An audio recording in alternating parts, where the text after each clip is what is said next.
Hello. Hi, Willy. How you doing? I'm good, Eddie. Thank you very much for calling in this morning.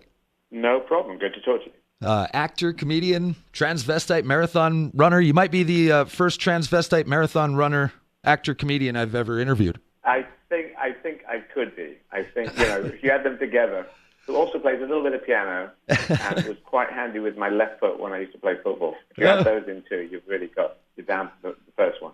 Very good. I didn't know you were a transvestite. I just thought you were British.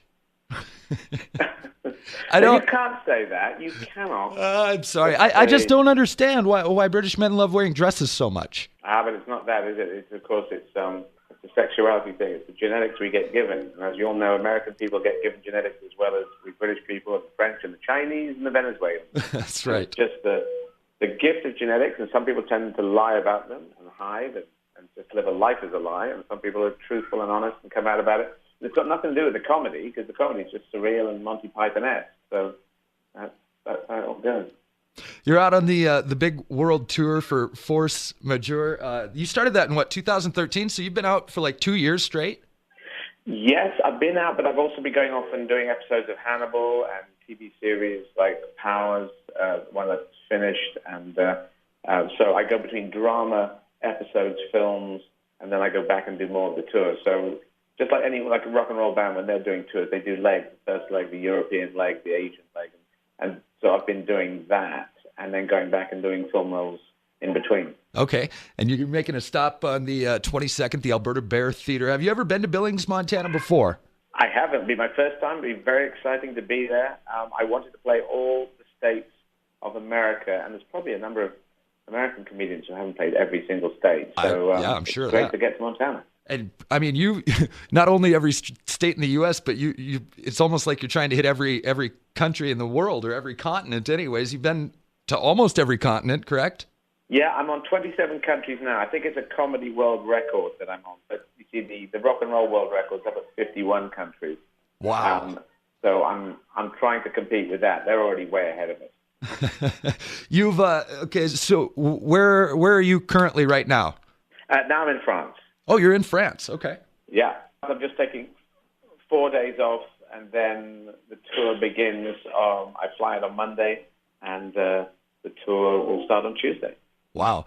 The cool thing about the Force Majeure tour is you're doing it in different languages. Yes. That's unbelievable. How many different languages do you speak? I'm about 70% fluent in French and about 40% fluent in German. So because I learned the show a bit like a play, like in German. My German wasn't that good, so I learned it like a play and line by line. But I can then do interviews. I gradually developed the ability over 2 months in Berlin to be able to do interviews better and better. I've just studied Spanish, and so if they interview me in Spanish, I will only be able to order 2 beers and say thank you, and that's it. But I can still learn. I learn the show first, like a play, line by line, and then I go and learn the language back to front, and I have this living dictionary. It's quite a radical way of learning a language. That's really cool. Where's the best crowd that you've played throughout the world? The best crowd, well, one of the most beautiful gigs, I must say, was Hollywood Bowl in Los Angeles. Wow. It was just, the Greeks invented this amphitheater thing, and they got it right. I think for music, for comedy, for theater, it all works. And the comedy rolls down the hill, the laughter rolls down the hill. So that is one of the most beautiful gigs I've ever done.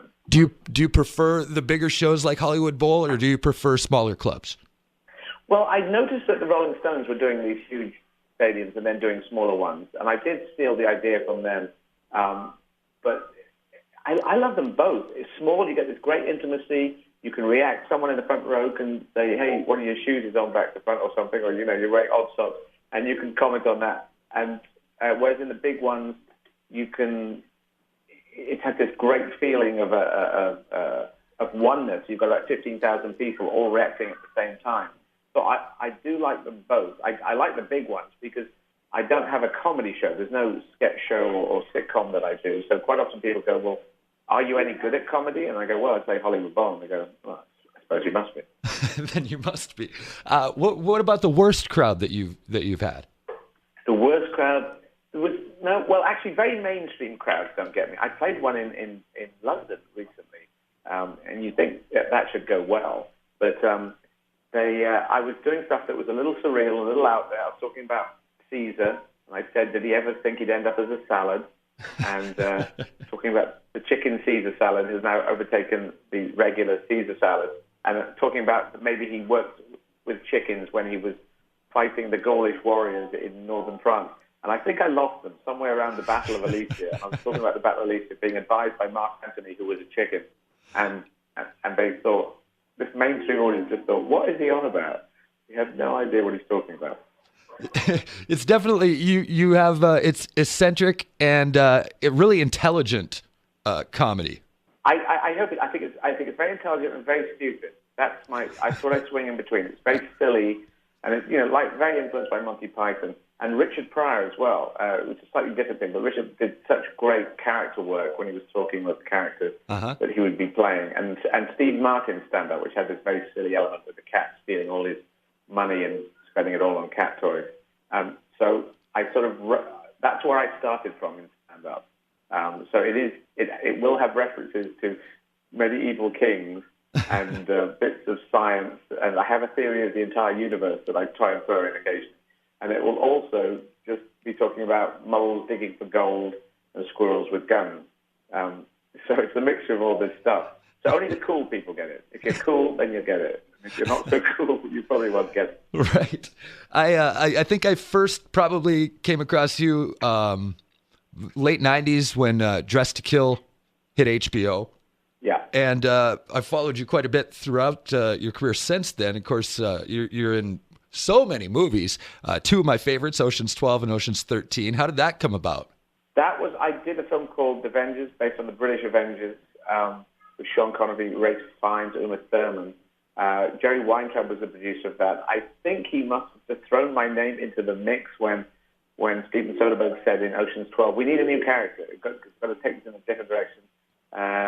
Who's going to play this? And my name was thrown in, and I think Jerry just phoned me up and said, do you want to come and do this role? And then it said, here's George. And then George got on the phone and said, come down to Rome and we'll shoot it for 2 weeks. And I just thought, yeah, okay, I'm not going to argue with that.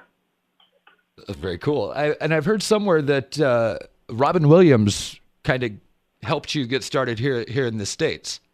Absolutely. I did a film with Robin in London, a film called The Secret Agent, based on a Conrad movie. And Robin was hugely famous, especially in the comedy terms. And I said, Rob, I've got this video. I do stand-up. Would you watch it? And he said, yeah, I'll watch it. So he watched it almost immediately. And he gave me advice. I just said, some people are saying this won't work in America. And he said, no, I think it will. I said, smart people will get it. And so I was encouraged, he was encouraging me to go on. So I went out and started playing in New York. And after I played there for about 2 or 3 years, he and his then wife, Marsha, they approached me and said, we could be producers on this and help it along. So he became producer on when I was in San Francisco and in Los Angeles. When I played those two cities, his name was over the title, and all these hugely famous people came, and so it gave me a fantastic lift going into the West Coast of America. Is there an end in sight for the Force tour, or are you just going to keep going until you've hit basically everywhere? Well, there's a thing. I'm learning Spanish. My brother is my teacher, Mark Izzard. He speaks Spanish and German and French. Now, once I've got Spanish and I'm playing Spain, then I can go to Central America and South America. And there's a ton of countries there to play, and I can start catching up on this world record. And also, I can go to Cuba, which of course is now with Raul Castro and President Obama, with things sort of chilling out there in a good and positive way. I could go and play in Cuba and some of the places in the Caribbean. So I'm going to keep it going for the moment. If we're going into new countries, there's no harm. I've got all the states of America to play. Once I finish this leg of the American tour, I'll still have another 14 states to play. So I'll just keep doing that. And then I'm going to develop the next tour in about a couple of years. I've still got to play Russian as well. I've got to learn Russian. Well, we are certainly looking forward to it, coming up on the 22nd, Friday at the Alberta Bear Theater here in Billings. And you're just a wonderful intellectual, Eddie. It's an honor to talk to you. I was going back and looking through some older interviews that you had done on YouTube and stuff, and people like Henry Rollins and Dennis Miller and people that I idolize are all big fans of yours because of that intellectual comedy. Yeah, I thank you for what you're saying. I try not to say that I'm intellectual because I feel sometimes intellectuals can talk around, how many angels can you get in the head of a pin? And I feel that definitely I go for intelligence, but it's sort of like a street intelligence. It's like street smart. It's grabbable. It's logical and intelligent, but silly and playful. I'm still a child. I'm still this young child. My mum died when I was 6, and I think I locked that kid in. And that's the kid that plays, 6-year-old kid, but who's got this brain and can slam together these weird images. And Python, oh my God, so that's what you get. Obviously, Monty Python probably a big influence for you as a comedian. What about some of your other influences? Yeah, as I mentioned, Richard Pryor, Steve Martin, stand-up. Robin would have been an influence, but he took off after I had already sort of got my influences in. And then people said, you've got to see Robin Williams. And I was already sort of getting my voice going. But yeah, those are the big ones. Billy Connolly, the Scottish comedian Billy Connolly. Oh yeah, he's a great. Wonderful way of talking to a large group of people. And I just wanted to be able to be a raconteur like him. Very cool. Well, Force Majeure is coming the 22nd next Friday at the Alberta Bear Theatre. Eddie, thank you very much for taking the time to speak with me today. Thanks very much. Great to talk to you. Looking forward to it.